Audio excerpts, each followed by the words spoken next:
Hello, everyone. Before we dive into today's episode, I wanted to remind you that my book, Drummers on Drumming, is available now on Amazon as both a paperback and an ebook. Based on the Big Fat Five segment of this podcast, where I sit down with my favorite drummers to discuss the 5 records and stories that shaped their approach to the instrument, this book is packed with insights from the drummers who redefined how we think about the modern drum set. You can grab your copy now by checking the link in this episode's show notes or simply searching Drummers on Drumming on Amazon. So thank you for all the support, and now let's get into the show.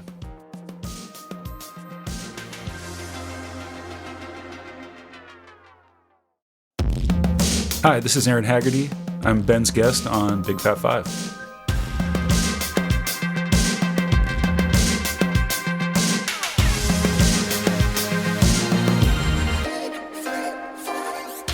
What is up? Welcome back to Big Fat Five, a podcast financially supported by Big Fat Snare Drum. This week's guest, as you just heard, is Aaron Haggerty, a California-based drummer who played for Al McKay and his Al McKay All-Stars for 11 years, Al McKay being a former guitarist for Earth, Wind & Fire. Aaron's also recorded and or toured with Kool The Gang, Eric Gales, Gary Clark Jr., Wicked Wisdom, and many more, with his current gig being Willow, and that certainly keeps him busy.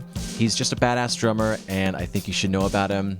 His pocket is deep, and his wisdom is wicked. See what I... Anyways, please enjoy and give him a damn follow. His socials are very inspiring, and he gets an amazing natural sound out of his drums. Cheers.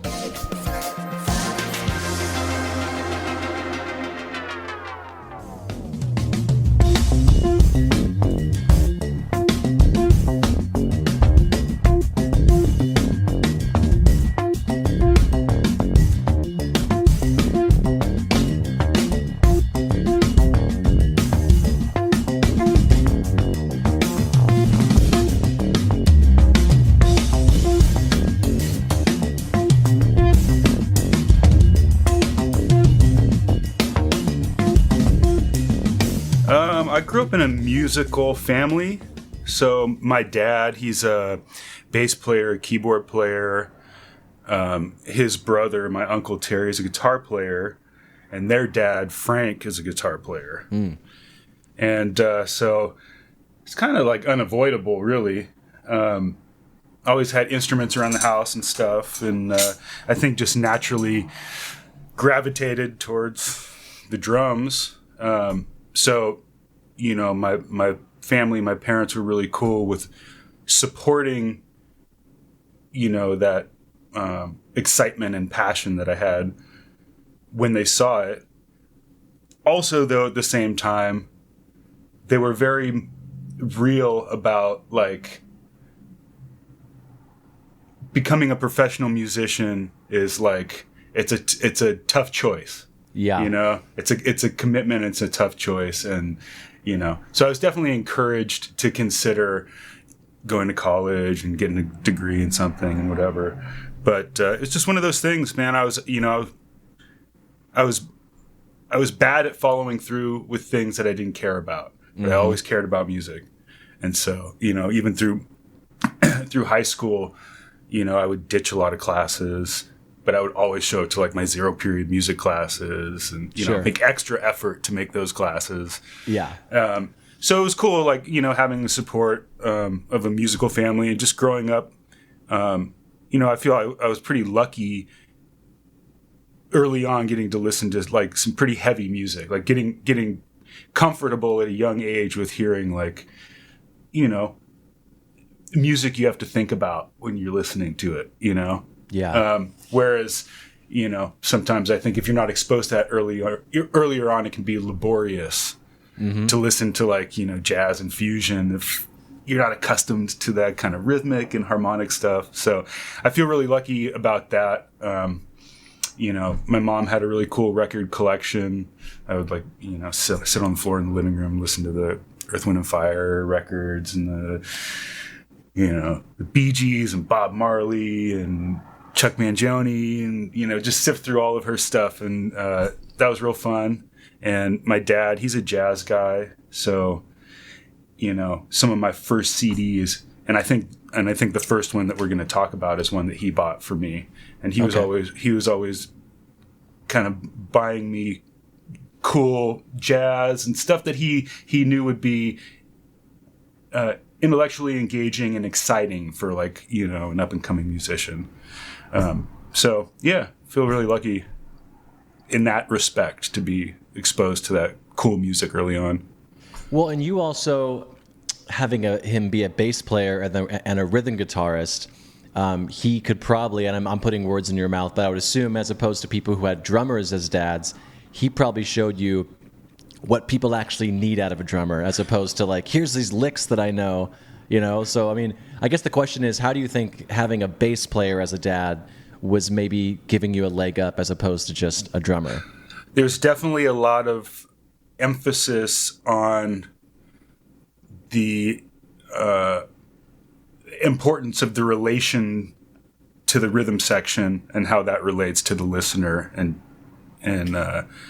also just the situation in general. But yeah, you know, he used to joke about, like, he'd beat the time into me.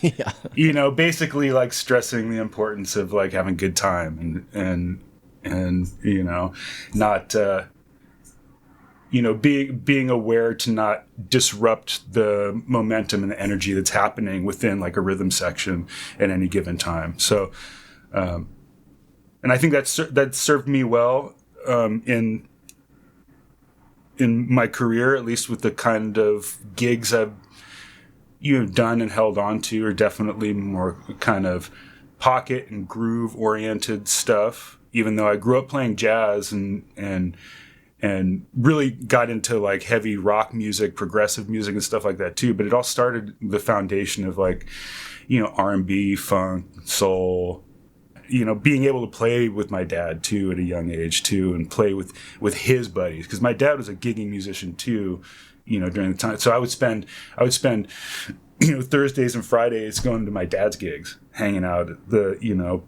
restaurants and places that he was playing at, and get to sit in and play with older musicians. And so I think, you know, that was a good experience too, getting to absorb some of that mojo from the guys who've been doing it, you know? Yeah. I think I didn't really get that much into the really flashy stuff until I started discovering these, you know, these records. Sort of, I think the records that we're going to talk about today are the ones that got me excited about drummers. Mm-hmm. You know, the first records I heard them, I'm like, oh man, okay, I got to figure this stuff out. You know, it got me excited to push the limits and, you know, work out the more, you know, flashy stuff and technically difficult stuff. Was it the fact that you didn't understand it, that you was kind of like, I need to figure this equation out, or is it because you wanted to be more of a flashy, like, oh my God, drummers can actually be on posters. This is sick. I think maybe it's just because of the drummers that I knew personally, like within my dad's circle of musician friends, and you know, just the stuff I was exposed to up until I was around teenage years, when I started actually taking drumming a little more seriously. Mm-hmm. You know, I've been listening to people playing, you know, groove drummers, you know, really tasty groove drummers. And so my idea of a drummer's relationship to the music was kind of different until I started discovering, like, some of the more flashy stuff when I started wanting to take drum lessons. Mm-hmm. And, you know, focus more on you know, building up technique and stuff. I hadn't heard, you know, I'd heard, like, straight ahead stuff. I think that was straight ahead was really kind of like my first introduction to like drummers who could play real freely with a lot of, you know, explosiveness and dexterity, but it's still, you know, it's different than when you're listening to, like, a, you know, progressive rock drummer or yeah. You know, or then later on when you get into, like, the gospel drummers who shape this whole culture of, like, the chop drumming you hear now. You know? Totally. Yeah. Before we get into your top five, I do want to talk about, I mean, you played with Al McKay, a legend. Can you quickly, you know, talk about kind of the genesis of how that came about? Sure. So I'm from the San Francisco Bay Area, originally from North Bay Area. And while I was still living up there, I think I was like 17 or 18 at the time, a friend of a friend kind of put together the band for a private party in Oakland, I think. And the artist was Ellis Hall. And he's a keyboard player and singer, and he's played in Tower of Power and the California Raisins, and like he's done a bunch of cool stuff. He's really cool, soulful, funky keyboard player. And so we ended up doing that gig, and I kind of stayed in touch with Ellis when I moved down to LA. And the sax player who was playing in the Al McKay band at the time played in Ellis's band in LA. And I guess the drummer who was doing the band, Mike Shapiro, rest in peace, he was moving on to another gig, and so they were looking at maybe subs or whatever. And through Ellis heard that they were looking for drummers. Sure. And so I kind of got a recommendation through there. At the time, I was working at a bike shop in Santa Monica. That was kind of like my first. I worked at Sam Ash for a little bit in Hollywood, and then I got this bike shop gig. As we all do, yeah. Yeah. And so I was already kind of on thin ice there because I lived in Hollywood. Oh, damn, the shop that's was a in Santa commute. Monica. Yeah. And my truck at the time was broken down. So I was literally riding my bike 13 miles each way, 5 days a week. So my God, naturally dude. I was late sometimes, and Yeah. I was on thin ice. And I got a call from Al one day, at the shop. Hey, this is Al McKay from Earth, Wind & Fire. I have a touring band. We're auditioning drummers. Can you come audition tomorrow? Yeah. The little kid in you and your mom's floor is just like hearing Al talk to you. Yeah, well, it was it was just so out of the blue, last call I expected to get. Yeah. So yeah, I borrowed my buddy's truck and brought kick, snare, and hat because I had to go straight to the shop afterwards, which I was going to be late again. Of course. So I called into the shop, got the inside line, got the manager, said, "Hey man, an opportunity came up that I got to take this opportunity. I'll be in at noon." He's like, "Yeah, all right, clink." I'm like, "Okay, I'm getting fired regardless." At this Great. point. So I show up at the bass player's place. He has a studio at his house, and they're holding drum auditions. I got there a little bit early. I'm dressed up for the bike shop. I'm wearing like shorts, like a t-shirt, ready to go sequins. straight. Ready to go straight to the. So, and it's so funny because I don't know who the drummer was that was in there before me, and I'm sure. I just don't remember who it was. I'm sure I probably know them now. We're probably friends. Yeah. But yeah, this dude comes out, this huge DW kit, beautiful like collector's series kit, and he's like got chains and sunglasses on. He looks cool as fuck. I'm like, oh, dude, I'm definitely not getting this. You almost want to say, hey, dude, congrats on the gig. Yeah, I'm really stoked for you. Really. I'm out there in shorts and like with kick, snare, and hat, no cases on the drums, Yeah. So come in, and it's Al, the bass player at the time, Hussein Jifri, and piano player, Ben Dowling.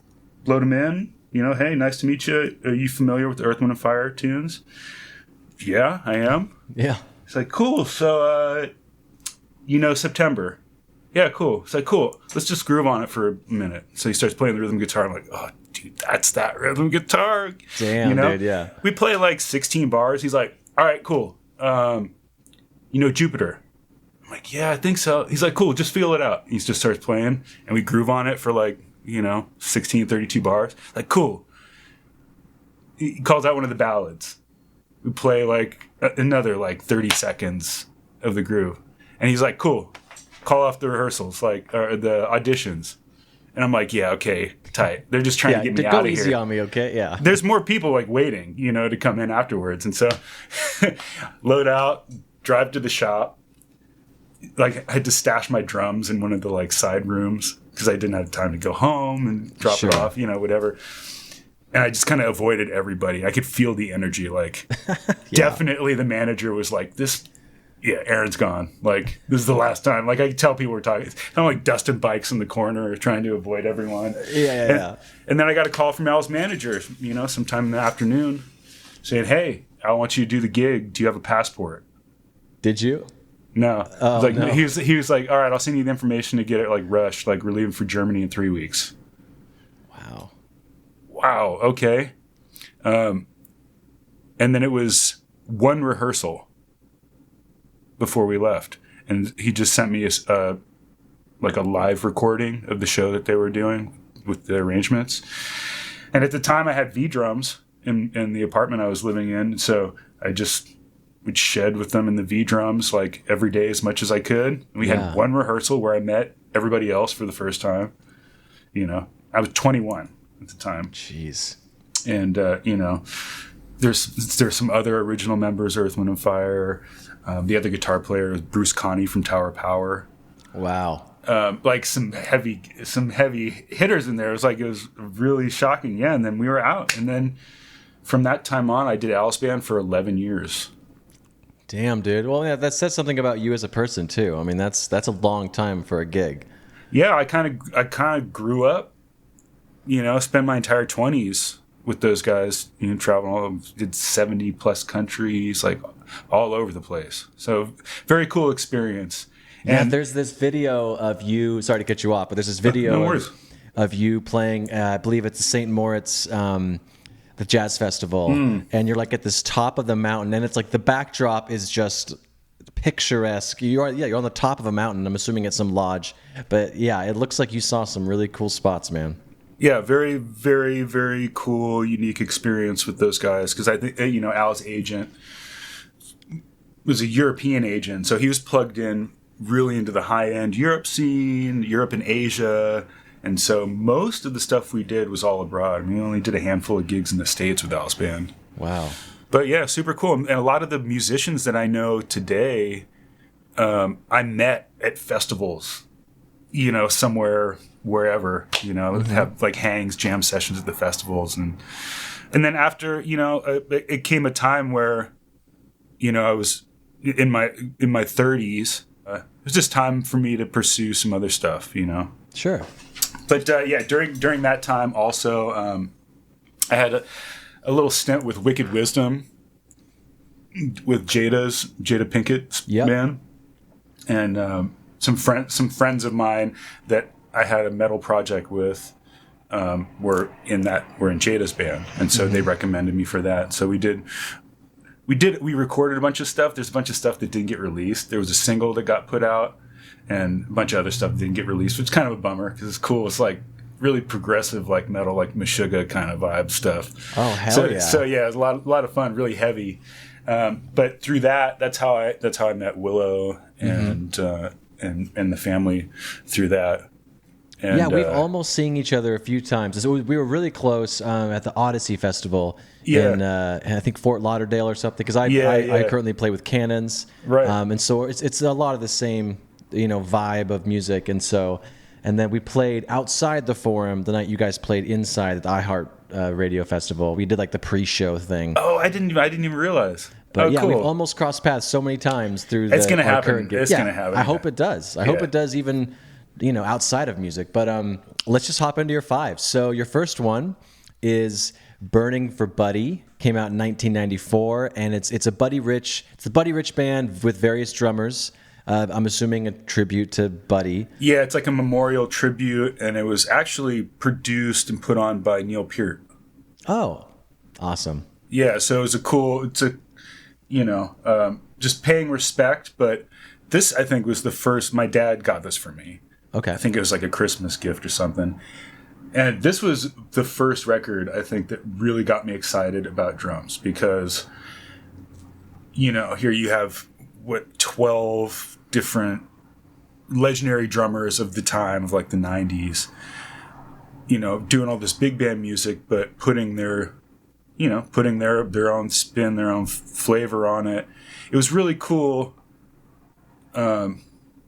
I don't know. It was just really inspiring. I think this was the first one that was really a spark for me to like start looking up drummers and following drummers and like checking, like discovering what I like about different drummers. Mm-hmm. And also this record, like in the process of like picking out the stuff to talk about, because obviously there's a zillion things that have shaped the way I think about drums and of course, approach music. But I'm trying to think about records in particular that just had a really, really sharp impact on me. And so going back, listening to these, the drums sound enormous on this record. The drums sound like every drummer. I don't know if they're playing the same kit or if they're playing their own drums. I would imagine they probably are playing their own drums because they're all, big name guys, but they all have this really big, just like big, open, thick sound to them. Like, it's cool just going back listening to it again. I hadn't listened to it in a while. I was like, oh man, it kind of brought back that feeling again. Yeah, it sounds like they are on different kits, because the one I want to play right after your song you chose, which is Love for Sale, and it's Steve Gadd on drums. I don't know that you can probably pronounce it better than me, but Buela Witch. It sounds, yeah, Buela Witch, yeah. Yeah, it sounds like it has like a metal intro, and the drums sound very like it should be on a. Who's playing? Is that Matt Sorum? I think is playing on that. That makes sense. Yeah, yeah. It's just cool I was listening to the records yesterday, and it was just like, oh my god, they're so different, but it's cool that they're still attributing, the same original drummer, which is Buddy Rich, but. Well, what's interesting too is that like, everybody has all the drummers have their unique sound, but but it's within the context of these Buddy Rich these are the original arrangements of these tunes. So they have a certain approach to them, like these arrangements are set up for like lead-in fills for hits. It's like that big band kind of thing. And you have guys who are not from this world playing this stuff, but it still is like pushing them to. I'm sure they all did a bunch of listening and rehearsing and all this kind of stuff to feel it out as well. But it's interesting having my introduction to a lot of these guys be this record, because that's also a little bit out of their like zone as well. Mm-hmm. So it's kind of interesting. Like, and like Matt Sorum, like that was my introduction to him. Yeah, I would have never guessed to hear him in this context and sound so great. It does. Yeah. So everybody sounds so great and owns it, and it's just, it's a very cool record.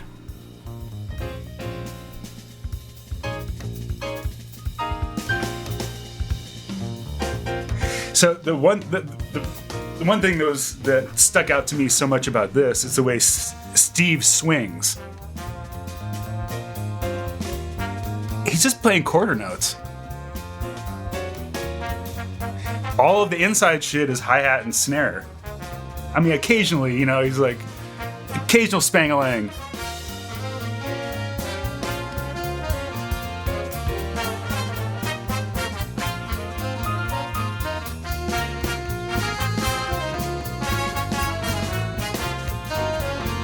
This is a little more of a snappy snare than Steve usually does. It sounds rad.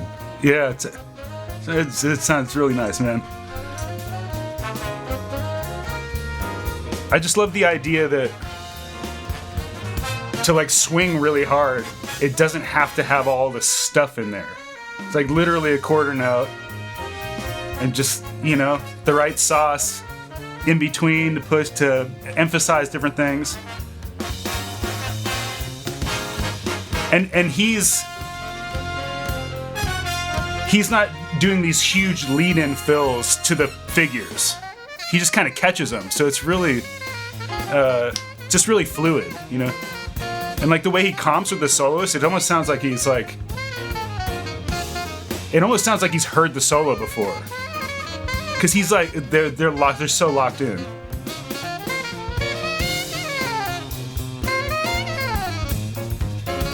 But this is recorded live. Yeah, because he's comping so much, it almost feels like he turns the beat around because he's just accenting everything so well. But again, just that quarter note's just holding it down. I love it.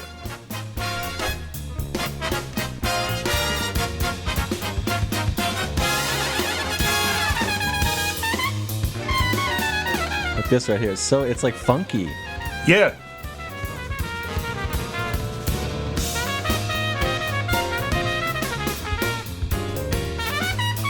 because he's digging in, you know? Yeah.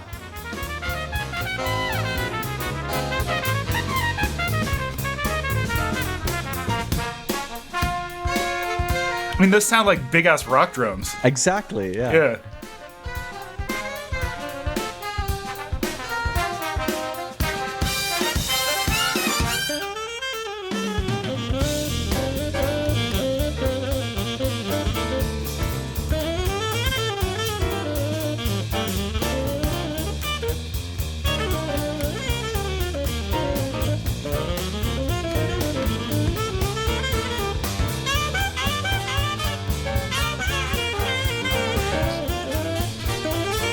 You know, I really like all of the performances off this record are really great. I just chose this one in particular because I mean, it's a good choice. I think he has a really unique take on the way he swings.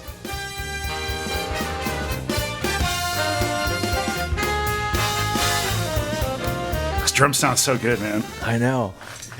All right, I do want to play. I think it was the one right after this. I want to play Buela Witch, and I think you'll see what I mean with, like, if this is the Matt Sorum one.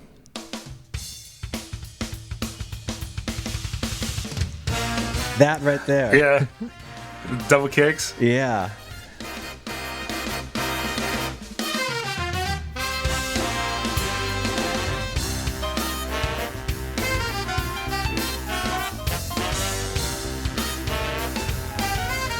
And it's so cool with this big heavy rock feel. Exactly. And the big band arrangement. It's a cool like juxtaposition. Yeah, the whole thing is really great. Like every performance has, you know, I think Billy Cobham's on there, Simon Phillips, Weckl, wow. You know, Neil Peart, Rod Morgenstein. Jeez.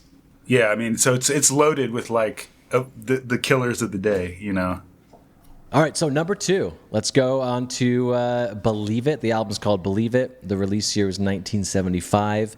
The artist is, well, Tony Williams, the new Tony Williams Lifetime. And the song choice is Red Alert. Do you want me to just go ahead and play it? Yeah, or do you want you can play it from wherever. You know, there's a handful of tunes on this, off of this record that that I think were really big in the fusion drum community. And I chose this one because I think there's other ones that people like to lean on a lot. Mm-hmm. And I think this one in particular represents what I like about this record. So perfect. All right, well, here's Red Alert.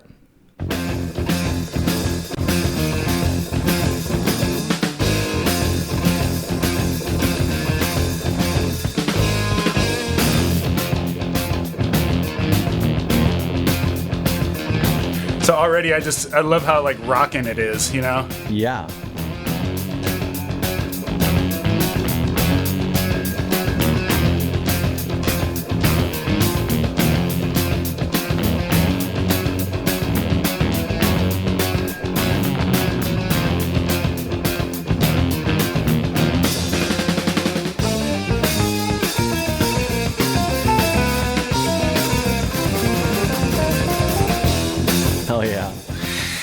So, you know, you get all the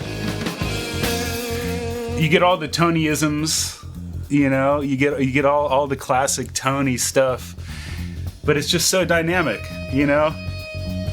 Yeah, that transition right there. Going from these huge flams to just this. Very explosive. And it was my drum teacher at the time, when I think I was like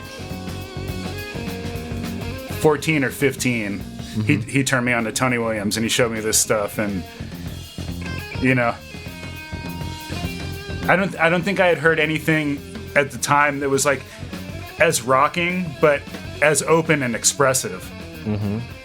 Because, you know, this is kind of like the pinnacle of this like 70s jazz fusion stuff. I just hadn't been really exposed to it, you know? Yeah. So it's cool like having that big energy, that big like rocking energy, but having the freedom and the kind of like jazz sensibilities and the approach of stretching. And yeah, this is just a huge record, I think. Sure. I think for a lot of drummers, but yeah, this got me really excited. So the new Tony Williams Lifetime, that was the name of his band at this time? Yeah, Tony Williams Lifetime was the name of the band. Okay. There's a couple few records, I think. There's Emergency, and I think what I listened to, I had like a collection that was like the Lifetime collection. Oh, okay. Where they'd select ones off of the different records, and it was a collection on the CD. Okay. But yeah, I mean, just some really iconic musicianship in general on the records, but some really explosive drumming from Tony. Yeah, it's funny, the album cover of this one is him with his shirt off, and he's got this like look on his face that he's scheming. He's got this like playful look on his face that is apparent in his drumming, but he's just like, I'm gonna surprise you, I guarantee that. Well, it's funny, there's a couple of songs that are really funky off of there. There's some ballads. So it's got a cool like range of vibes, but like I really gravitated towards the stuff where they were kind of smashing it out, Mm-hmm. And it's cool too to see how it looks like he has thicker sticks in this one with a weird taper. It's got this weird, like very drastic tape, like it's really thick and then it just goes like very thin at the very end. I guess I'm not well rehearsed enough on sticks that are like, is that a normal thing? That's what happens to my sticks after I've been playing them for like 3 years. Yeah, it looks like they've hit like the hi-hat like 12,000 times. Exactly, but... interesting. Yeah, I wonder what those are. Yeah. Super heavy in the front because they got a really long shoulder, like short taper. That's interesting. Exactly. But, all right, number 3. Not to move on from Tony, but we gotta... No, I mean, yeah, of course. Yeah, so album number 3 is Back to Oakland. Released year was 1974, so a year before the one we just listened to. And the artist is Tower of Power. The song is Squib Cakes, a really cool song, and that's David Garibaldi on the drums. So, I mean, you got to play with some of these guys, or at least one of these guys with Al. Was the guy that you played with Al? Was he? Yeah, was Bruce? Is Bruce on this record? Yeah, he's on that record. Yeah. Right on, man. Yeah, it's a cool full circle moment. Yeah. So where were you when this album came into your life? So my same drum teacher, I should mention his name, Tom Hayashi. He's up in Sonoma County, and he played with my dad a lot, just around town, local gigs. Really, really talented, jazz drummer, and he turned me on to a lot of this stuff. And he's a very, very musical drummer. And so he was always bringing in cool stuff to show me. And this was another one. This in particular, this intro to Squib Cakes was kind of like my introduction to Tower of Power, maybe when I was like 14 or 15. And we worked out this intro because it has this cool, it's kind of linear, but it overlaps on itself. Mm-hmm. And it's just super funky. And like, yeah, so this was honestly, it was one of the exercises that we worked out, and like working out this intro got me into Tower of Power and the whole Garibaldi kind of like linear syncopated funk kind of vibe. Sure. Yeah, that's, iconic. Yeah. All right, well, here we go. Squib Cakes.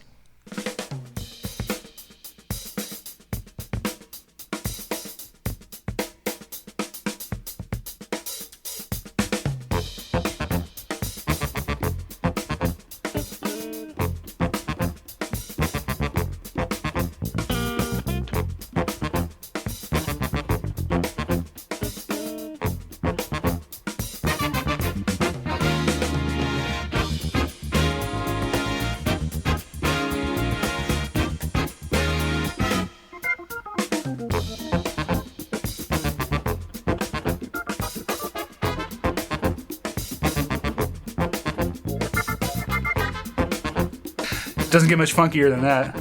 No, those barks are so clean.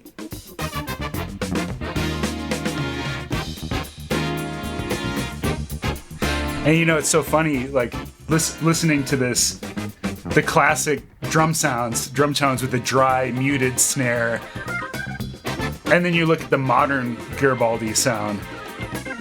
And actually, I have the Garibaldi snare. That's like one of my go-tos. The piccolo, the blue Yamaha. Yep. And it just cranks. And like you listen to the modern TOP stuff, and it's just all cranked. Like, the evolution of his sound is kind of cool.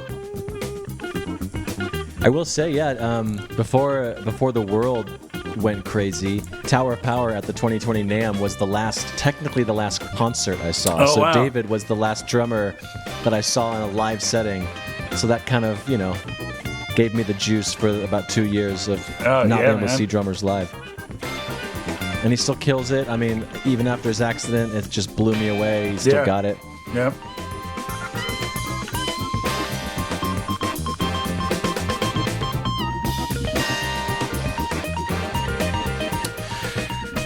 This was also a really good example of like how to be really active and play more busy parts tastefully,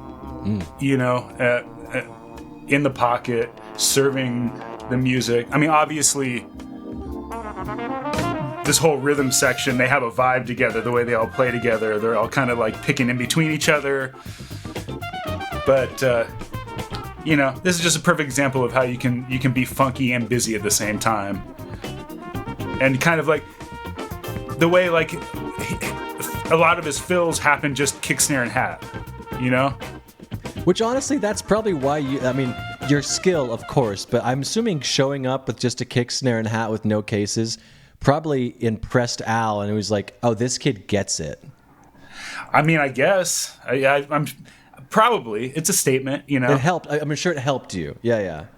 I mean, because that's what the gig's about anyway. Like that gig, the kick, snare, and a hat. Like you could just have a kick, snare, and a hat and do that gig.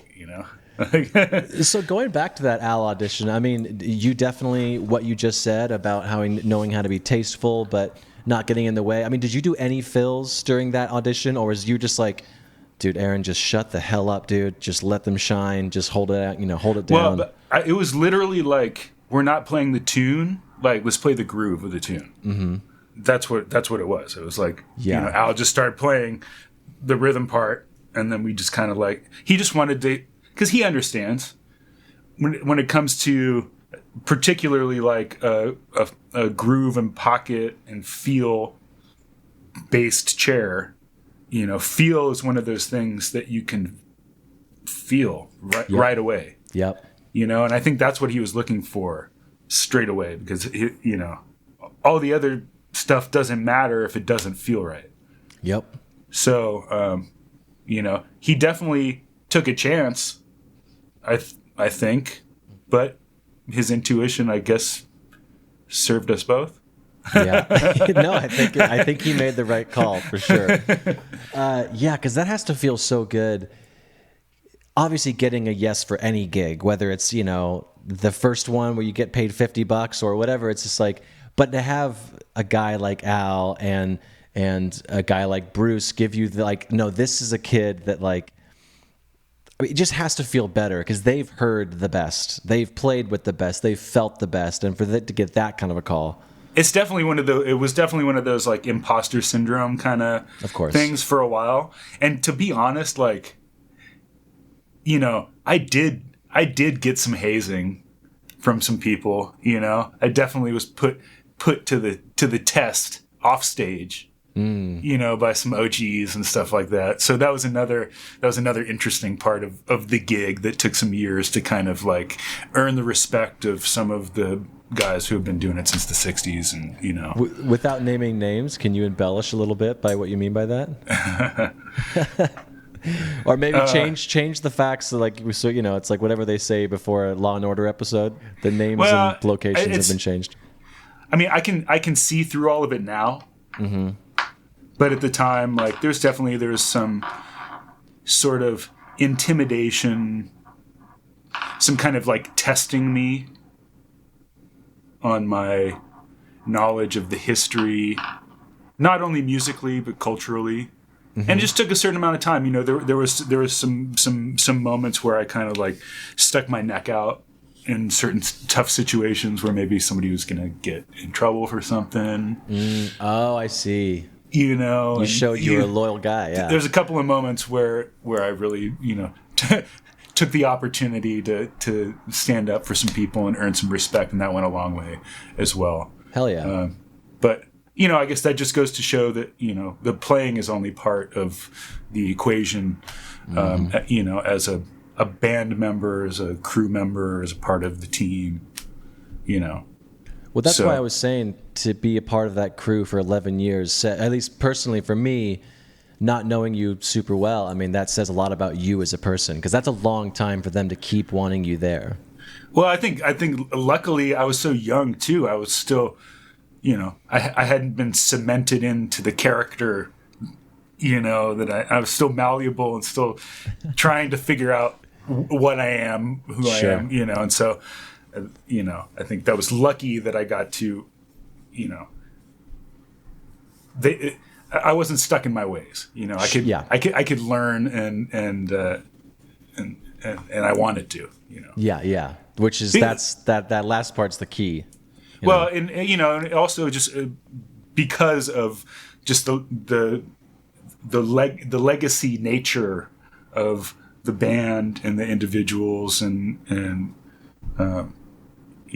couldn't help but respect that and want to be a part of that somehow, play a part in that chain of the legacy, Yeah, I also play in a band.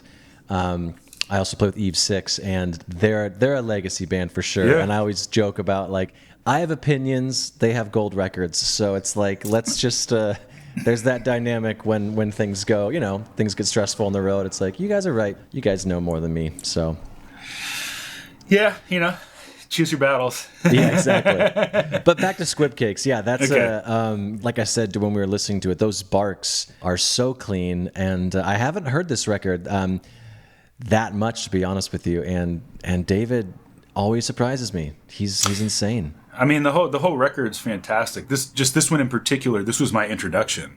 Okay. To Tower of Power. Like I was like, oh shit, what is this? Yeah, I'm trying to think what my first record I heard of them. It was a live record, and it starts out with Soul with a capital S. Oh yeah, this live in San Francisco, I think. Yep, I know what you're talking about. Yeah, which I actually don't know. I think I said this. It was like way back in the day. Someone on Twitter was like, "That's actually not David on the drums on that record." But I think there was some, No, it is. It is. Okay. Well, there you go.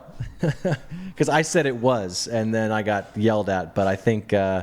I would assume you're the authority on that, so it is. I think amazing. That might be easy to confuse in that band because there's been moments with there's different singers. There's been guitar players who've gone through there. There was times when Rocco had been sick and not doing it. Mm-hmm.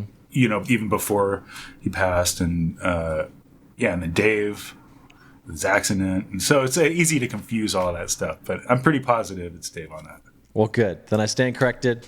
Stand not corrected. I'm corrected of being corrected. All right. So number 4, and this is actually cool. I just this morning I dropped off some Big Fat Snare Drum stuff for Gunnar Olsen, who's actually playing with Pussifer.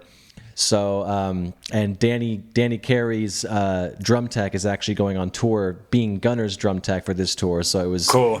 Yeah, that'd be awesome. It's also intimidating to see the drum tech. He's like, I watch Danny every night. You better step it up. Yeah, but of course, Gunnar kills it. He's been playing with Pussifer for years now. But Anima, the release here is 1996. And sorry, I'm building this up too much. It is Tool, and Danny Carey is the drummer for Tool, and so the song choice is Jimmy. But yeah, where were you when Anima came into your life? At the time, that's when I listened to a lot of radio. And I was, 12, I guess? Yeah. And I had heard Sober off of their previous record. Okay. On the radio. It was in I couldn't figure out who it was because it was in the middle of a segment. They played a bunch of stuff and they didn't say who it was. And so I remember I heard it a couple times. I'm like, man, who is this? Finally, they said it. And so I went to Warehouse Music. And this had just come out. And it was like a fresh release. And I bought it, and it blew my mind. And, basically the whole record. I'd never heard anything like it in my entire life. It's so funny you say, the whole radio thing, because I remember I lived in Spokane, Washington for a few years, and there was a station called The Peak. And the reason why I love that station is because after every song, they said who it was. Well, I remember funny enough, because they would do the kind of thing where they would do like a segment of music. They would say who the song is that's starting with, and then they would play a bunch of tunes, and then they would end with something and say who the last one was. And then they said, yeah, in that segment, we heard songs from so-and-so, so-and-so, this, and that, and you couldn't tell who was what. Yeah. And I remember I bought a Candlebox album. You know Candlebox? Oh, yeah. I bought one of their CDs thinking it was Tool. Yeah, because I just heard the way that they were saying the things that played, and I just misinterpreted. I didn't know Candlebox or Tool by name, and so I actually discovered Candlebox trying to buy a Tool record. Well, so yeah, it's almost like the record labels purposely told the radio to like don't tell them, so they have to go to the record store and buy 5 records. Yeah, right. But all right, yeah, here's Jimmy by Tool off Anima. Yeah. Such a cool tone. Dude, everything about this record is just excellent.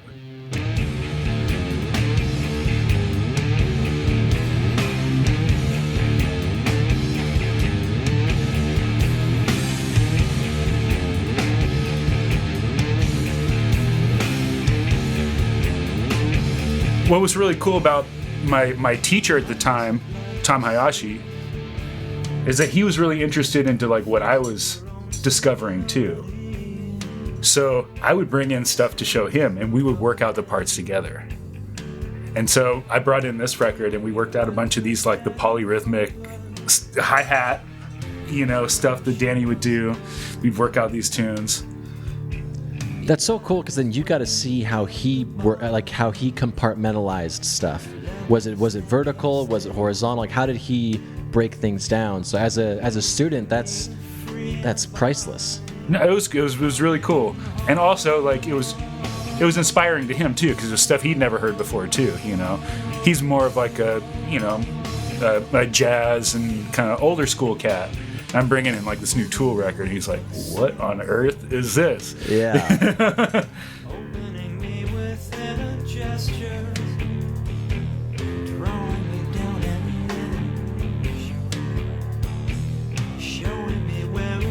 I think this is that Peisty kit.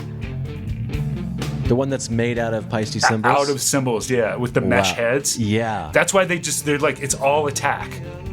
The toms are just like crack, crack. Yeah, right as you said that, there's a fill.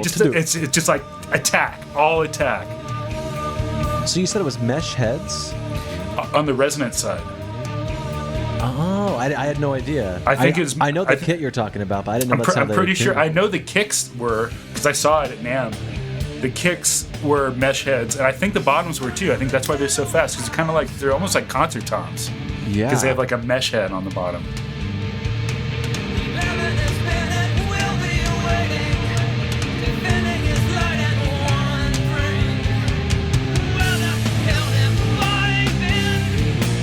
But this was one of the records that when I finally had I had my first real like drum kit. I had like an export select kit, and I had a Masters brass snare drum that I got secondhand, at the music store. I was using my my allowance and paper route money and whatever, Sure. And I would come home from, I think it's middle school, when I was really like shedding to this, and I would put on the headphones and just play through the whole record and try to figure out the parts, try to figure out these huge like lead-in fills that go, he had like 5 more toms than I had on my kit, so I'd try to figure out how to play it on the shit that I had,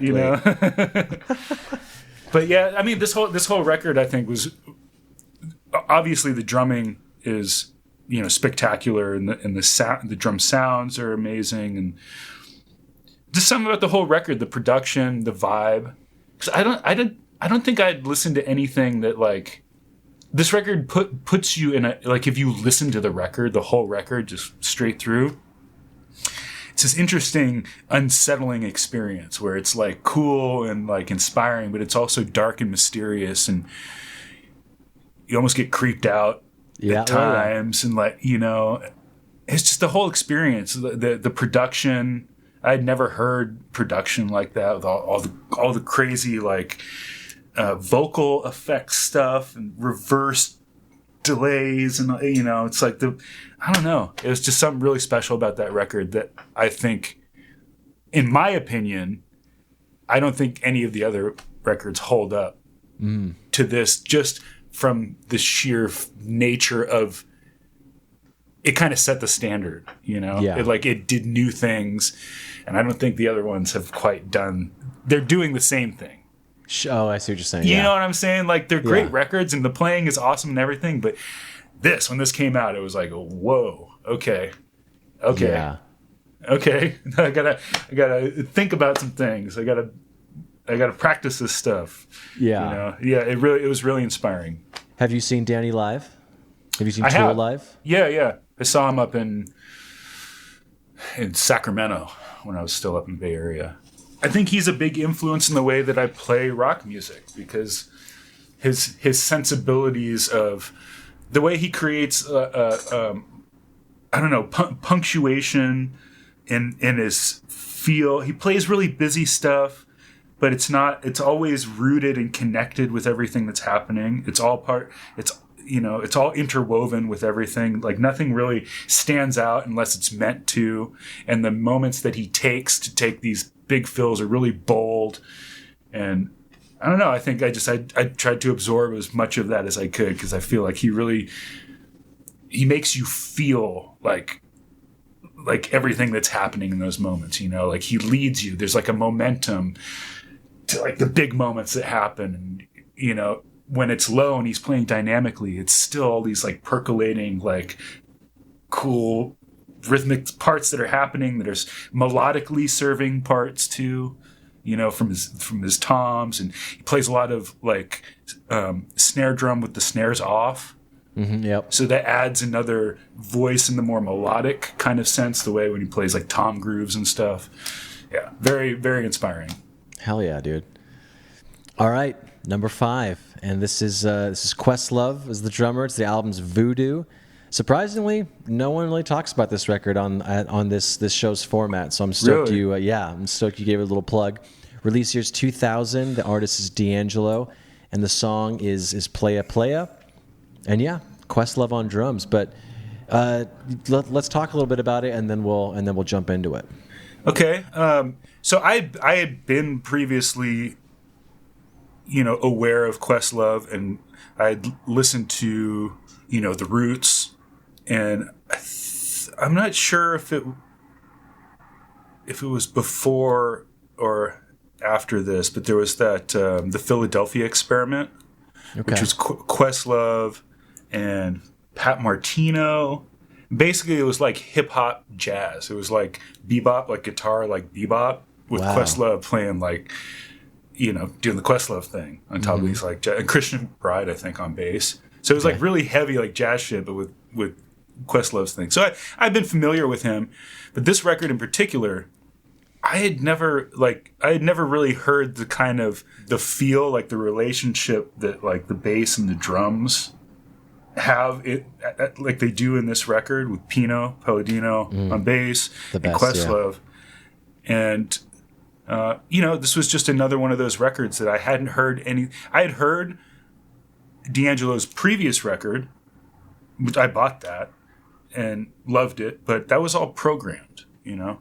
Everything was you know, so it had a certain rigidity to it, even though his feel is really fluid and loose with his vocal stuff and the keys and all that kind of stuff. But, you know, there was a lot of programmed stuff, and the drums felt, you know, more strict in the interpretation. Yeah. Hearing this, and why I picked this song in particular, is because this is the introduction to this record. It perfectly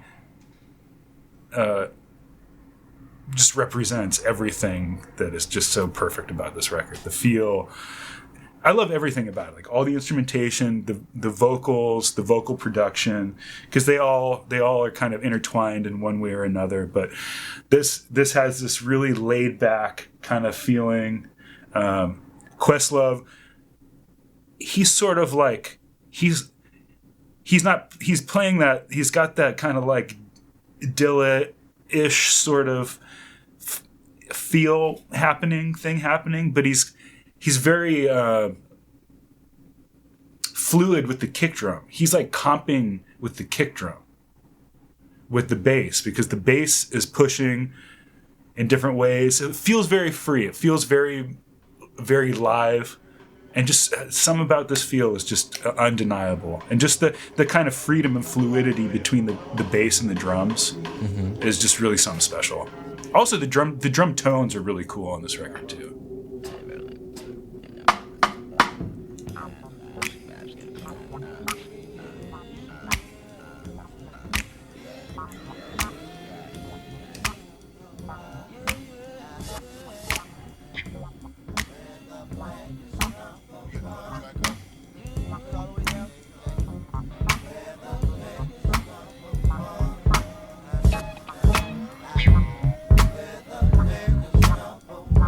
Kick drum sounds so cool. It's like open a little bit. Mm-hmm.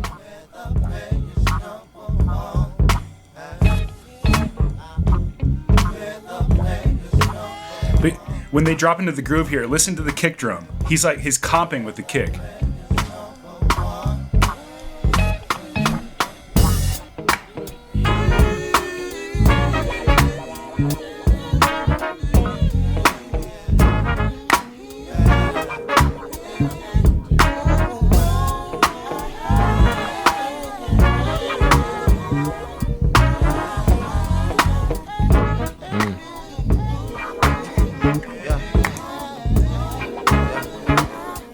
That was the coolest fill ever. Control you with my drop. Raise you with my handle. Impress you with my rhyme. Play you like a pro. And take over the show.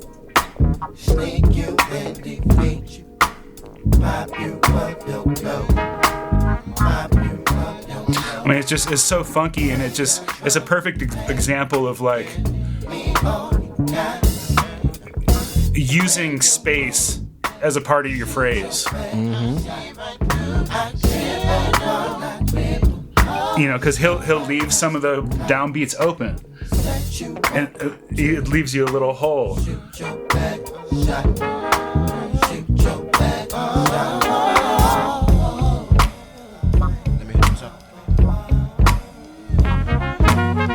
It's really subtle, but it's very intentional. Yeah, it's so powerful.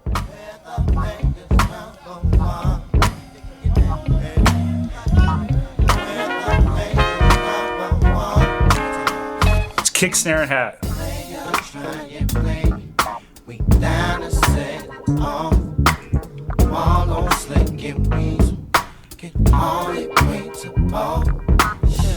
My groove is tight. Drummers drum right. You see what I'm talking about with the kick drum? Yeah.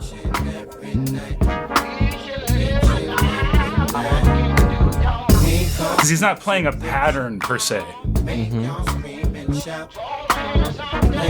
for your haters. Turn this mother out. If you came to bone. If y'all came it on. We don't plan to stop. Then you bounce and go up the wall.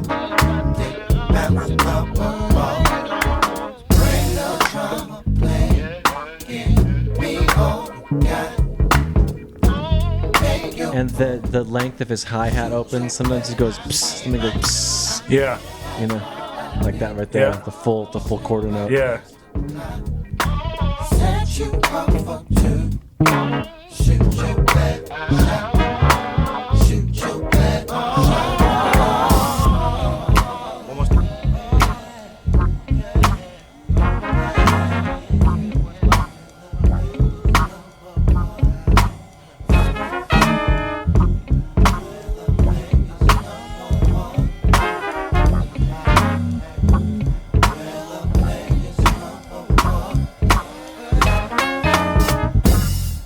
Not a crash cymbal in sight.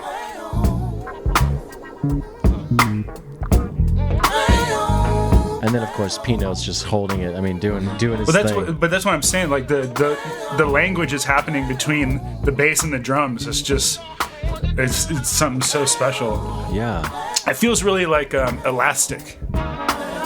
You know, it's like Pino will have these runs where they come up and like you can feel Questlove feel it, and he'll like leave space and emphasize like, you know, like you can feel this thing happening. It's just so cool, man.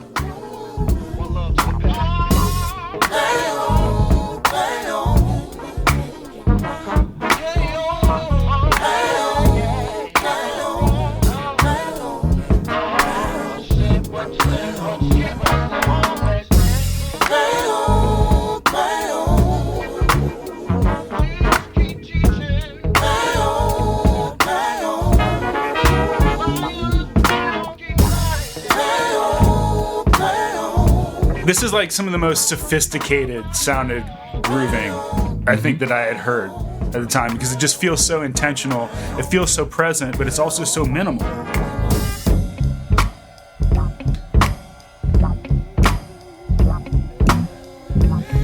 Intention is so much of what gets portrayed in the bigger picture.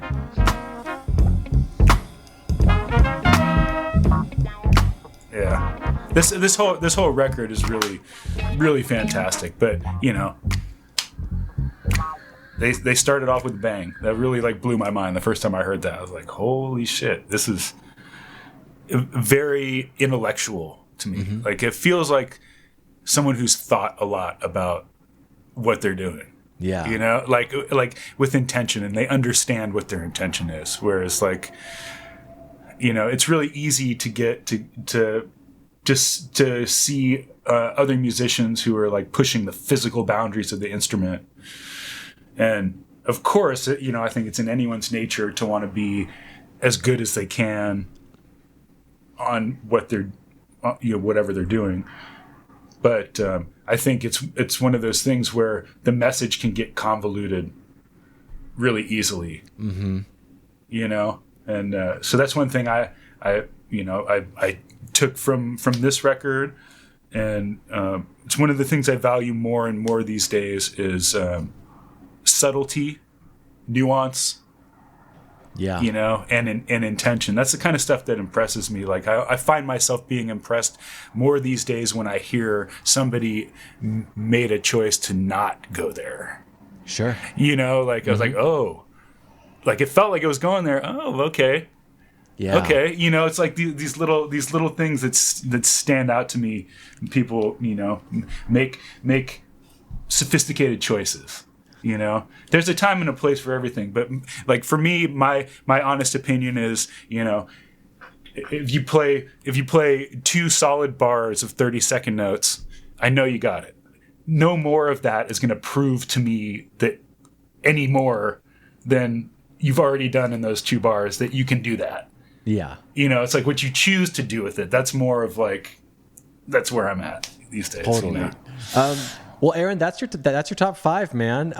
I do, as always, I want to give you the chance to put some light on what you're doing. How can people find you if they want to just see more and hear more of you? The floor is yours. Yeah, well, I'm put stuff on Instagram frequently, just my own kind of random ramblings, you know. But I'm like we said earlier, I'm playing with Willow, and we do have a bunch of stuff coming up this summer. We're doing the Machine Gun Kelly tour starting in July, and then, you know, festivals and stuff like that. So we'll be getting around with Willow. I do play locally in LA, you know, occasionally here and there. Best way to keep up on that is to follow my Instagram. That's kind of like where I'm active. Which is Aaron on drums. Aaron on drums. I'll link it all in the show notes. But and then and then I have a couple of releases that I put out in the last couple of years. That one is a record I did during the pandemic that kind of started initially as a bunch of sort of just Instagram content ideas. When the pandemic hit, it's kind of like that that scare of like, uh-oh. So I made a real effort to put up a lot of content. And so, I'd make little ideas and play drums to them. And I ended up having a ton of these ideas, and I kind of shaped them into a record. So that first one is 20 tracks. Some of them are more songs, some of them are more just beats and ideas, but it's all kind of experimental stuff across different genre lines. And then just recently, the last couple of months, I put out another beat tape that's more like kind of hip-hop, lo-fi vibe, because I like experimenting with, sounds, tape stuff and whatever. So so you can find that stuff on the streaming services, everything under my name, Aaron Haggerty. Okay. I will talk to you after we say goodbye real quick, but I guess I'll just let you go, man. We'll do a little fake goodbye. So I'll be like, hey, have a good day. Just say, hey, thanks, man, and then we'll keep talking. But have a good day, dude. Thank you so much. All right, thank you. Appreciate it. And that's the show. If you're listening on a platform that allows ratings and reviews, do that. It helps more people find the show, so it'll get bigger and better, and hopefully I'll have a chance to sell out one day. But you'll be an OG listener that can brag to all your friends. Anyways, why don't you go and check us out at bigfatsnaredrum.com and follow us on all the socials. Just search for Big Fat Snare Drum, and you will find us. The show is edited in part using Isotope RX Audio Editor. It's amazing, so go check that out at isotope.com. And thanks again to Gunnar Olsen for the theme music. Bye!